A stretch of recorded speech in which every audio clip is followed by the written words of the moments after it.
Hello everyone, welcome back to my YouTube channel quick math with Ritu. आज की video में हम देखेंगे क्लास 7 एक्सरसाइज 9.2 क्वेश्चन नंबर 9।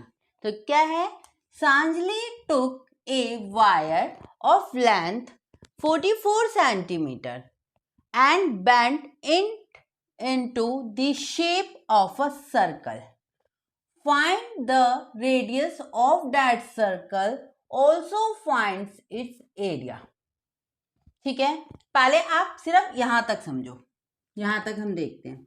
ठीक है, एरिया तक, इसे हम बाद में देखेंगे। ठीक है, पहले क्या बोल रहा है, Sanjali took a wire of length 44 centimetre. सांजलि ने क्या, एक वायर ली जिसकी लेंथ कितनी है, 44 सेंटीमीटर है। समझो ध्यान से, ये एक वायर है जिसकी लेंथ है 44 सेंटीमीटर। ठीक है, and bent into the shape of a circle. तो उसने ये जो वायर लिए ना, इसे इस तरीके से बेंड कर दी कि ये सर्कल में हो गई। ठीक है, इसे इस तरह से बेंड कर दी, ये सर्कल में हो गई। तो आप एक बात बताओ कि अगर ये लेंथ 44 सेंटीमीटर है और उसी से मैंने ये बेंड करके सर्कल बनाया है ना, तो ये इसकी ये जो लेंथ यानी कि ये जो डिस्टेंस हम कहते हैं, सर्कमफेरेंस जो हम कहते हैं, ये 44 सेंटीमीटर हुआ कि नहीं हुआ? हुआ ना। यानी कि समझो, क्वेश्चन में उन्होंने घुमा के हमें क्या दे रखा है, सर्कल का सर्कमफेरेंस दे रखा है।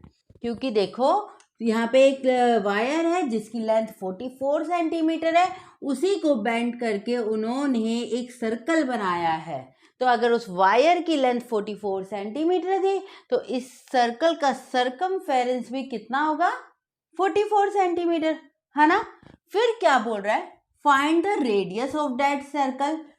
अगर हमें सर्कमफेरेंस पता है, देखो सॉल्यूशन, अगर हमें सर्कमफेरेंस पता है तो उससे हम रेडियस निकाल लेंगे, है ना। क्योंकि सर्कमफेरेंस क्या होता है, 2 पाई आर, यही होता है फार्मूला 2 पाई आर। तो इससे हमारा रेडियस निकल जाएगा, नहीं निकल जाएगा, है ना। और फिर अगर रेडियस निकल जाएगा तो ऑल्सो फाइंड्स इट्स एरिया, फिर इसका एरिया भी निकल जाएगा क्योंकि हमें रेडियस पता चल जाएगा, है ना। तो देखिए पहले हम निकालते हैं रेडियस। तो सर्कमफेरेंस का फार्मूला होता है हमारा 2 पाई आर और सर्कमफेरेंस हमारा क्या है, 44 सेंटीमीटर, है ना। क्या है, 44 सेंटीमीटर। तो इससे हम रेडियस निकाल देते, 2 पाई की जगह लिखना है हमें 22/7 और आर कितनी है, जो आर दे नहीं रखी हमें निकालनी है, तो ये हमने इस तरह कर दिया।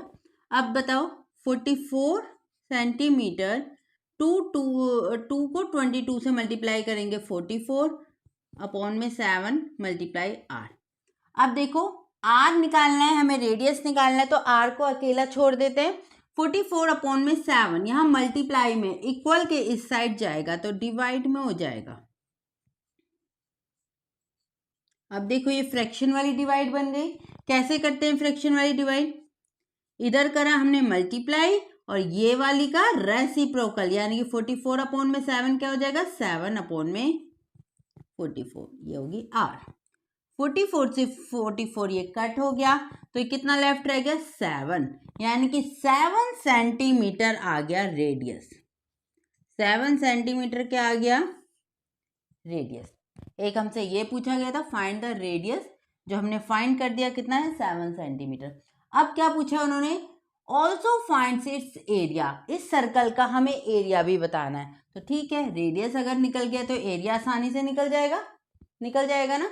तो देखिए एरिया निकाल लेते हैं। अब हम देखिए एरिया निकाल लेते हैं। देखो एरिया का फार्मूला क्या होता है, पाई आर स्क्वायर, यही होता है पाई are square.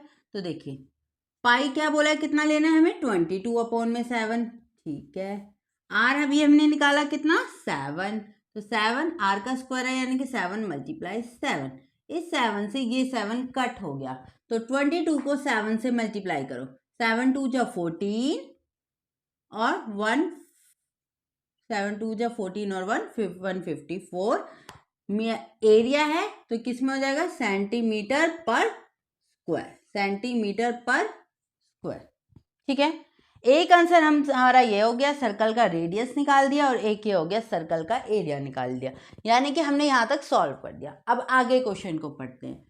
If the same wire is bent into the shape of A square, अब क्या बोल रहा है, वही सेम वायर को, ठीक है, उसी सेम वायर को जो 44 सेंटीमीटर की है ना, वायर को अगर हम स्क्वायर में बेंड कर देते हैं, तब हमें पता करना है what will be the length of each of its sides.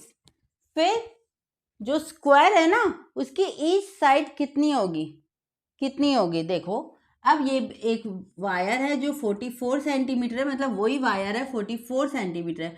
अब इसे हमें बेंड करना है स्क्वायर में, ठीक है, अब हमने बेंड कर दिया। अब हमें पता करना है कि ये जो इसका जो साइड कितनी होगी, हर एक लेंथ कितनी होगी। तो देखिए, अगर ये जो सेम क्या, अगर ये वाली वायर को मैंने इस तरीके से यूं बेंड किया है, तो अगर इसकी लेंथ 44 सेंटीमीटर है, तो इस ये क्या होती है, बाउंड्री होती है, ये भी हमारा पेरीमीटर 44 हुआ कि नहीं हुआ ना, यानी कि इसमें अब क्या करेंगे हम, देखिए पेरीमीटर, अब हमने स्क्वायर में करा है, तो देखिए आगे क्या करते हैं, स्क्वायर का पेरीमीटर ऑफ स्क्वायर हमें, यानी कि अब क्या दे दिया है, ये 44 सेंटीमीटर अब क्या बन गया है, क्योंकि इसे स्क्वायर में बेंड कर दिया है, अब ये बन गया है स्क्वायर का पेरीमीटर, ठीक है, पेरीमीटर ऑफ स्क्वायर कितना होता है, perimeter of square 4 multiply side, कितना होता है 4 मल्टीप्लाई साइड, यही होता है। तो अब देखो पेरीमीटर क्या हो गया 44, अब क्या हो गया पेरीमीटर 44, क्योंकि 44 सेंटीमीटर की वायर को हमने स्क्वायर में बेंड किया है, तो जो हमारा वायर की लेंथ थी वही हमारी स्क्वायर में कन्वर्ट हुई है, यानी कि वही हमारा पेरीमीटर हो जाएगा 44। अब 4 मल्टीप्लाई हमें साइड इससे निकल जाएगी, है ना, देखो साइड को अकेला छोड़ देंगे, 44 यहाँ मल्टीप्लाई में, यहाँ डिवाइड में आ जाएगा 4, तो ये हो गई हमारी साइड, यानी कि 4 1 जा 4, 4 11 जा 44, यानी कि ये कितना हो गया 11 सेंटीमीटर आ गई हमारी साइड। यानी कि अगर एक साइड आपकी समझो 11 सेंटीमीटर है, इन्होंने क्या बोला इस साइड ना, अगर एक आपकी 11 सेंटीमीटर है, तो स्क्वायर में तो सभी साइड्स इक्वल होती है, तो सारी साइड्स आपकी 11 सेंटीमीटर है ना। तो यानी कि अब हमने ये भी सॉल्व कर दिया जो उन्होंने बोला था, what will be the length of each of its side, जो 11 सेंटीमीटर, इस साइड कितने की होगी 11 सेंटीमीटर की। अब बोल रहा है, क्या बोल रहा है, अब कुछ और भी बोल रहा है, हाँ देखो, which figure enclose more area, the circle और द स्क्वायर।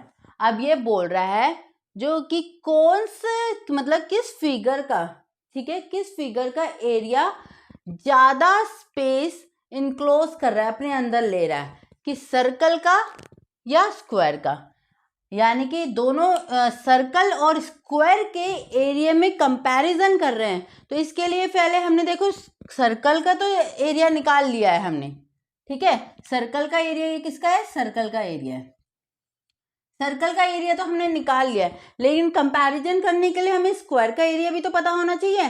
तो इसीलिए अब हम क्या करेंगे, स्क्वायर के एरिया को निकालेंगे। तो अब स्क्वायर का जब हमें साइड पता है तो हम स्क्वायर का एरिया आसानी से निकाल लेंगे, है ना। तो देखो एरिया ऑफ स्क्वायर कितना होता है, देखो क्या होता है फार्मूला, हमारा फार्मूला होता है आपका साइड की पावर 2, यानी कि साइड मल्टीप्लाई साइड, है ना।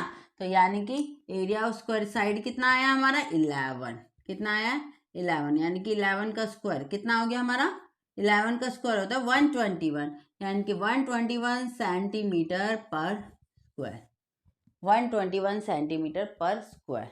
तो अब बताइए क्वेश्चन क्या पूछा था कि किसका सर्कल और स्क्वायर में किसका एरिया ज्यादा अपने अंदर ज्यादा मतलब एरिया घेरेगा।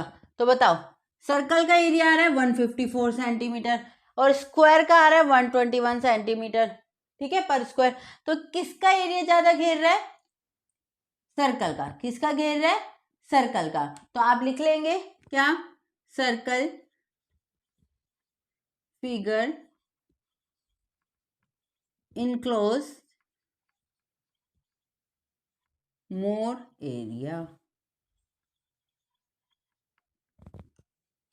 ठीक है, हो गया क्वेश्चन सॉल्व। ठीक है, पहले हमसे बस 1 बाय 1 लाइन को पढ़ते जाना और क्वेश्चन को सॉल्व करते जाना। हमें बस दे रखा है, क्या दे रखी है? एक वायर दे रखी है जो 44 सेंटीमीटर की है। पहले हमने उसे सर्कल में कन्वर्ट करा, सर्कल में बेंड किया, तो जो हमारी वायर की लेंथ है वो ही उसका सरकमफेरेंस हो गया। उस सरकमफेरेंस की हेल्प से हमने रेडियस निकाला, फिर रेडियस की हेल्प से हमने सर्कल का एरिया निकाल लिया, फिर उस वायर को हमने स्क्वायर में बेंड कर दिया। तो जो सर्कल, जो वायर की लेंथ है वो हमारी स्क्वायर की पेरीमीटर बन गई। तो उससे हमने स्क्वायर की साइड निकाल ली। फिर हमसे क्या पूछा गया? सर्कल और स्क्वायर में किसने ज़्यादा स्पेस में और मतलब कितना एरिया इनक्लोज करा हुआ है, किसने ज़्यादा किया हुआ है। तो उसके लिए हमने एरिया का, स्क्वायर का एरिया भी निकाल दिया। तो हमें पता चला किसने ज़्यादा एरिया इनक्लोज करा हुआ है? सर्कल ने, क्योंकि यह है 154 सेंटीमीटर पर स्क्वायर और यह है 121 सेंटीमीटर पर स्क्वायर। ओके, तो ये था हमारा question number 9। Now move into the next question, question number 10।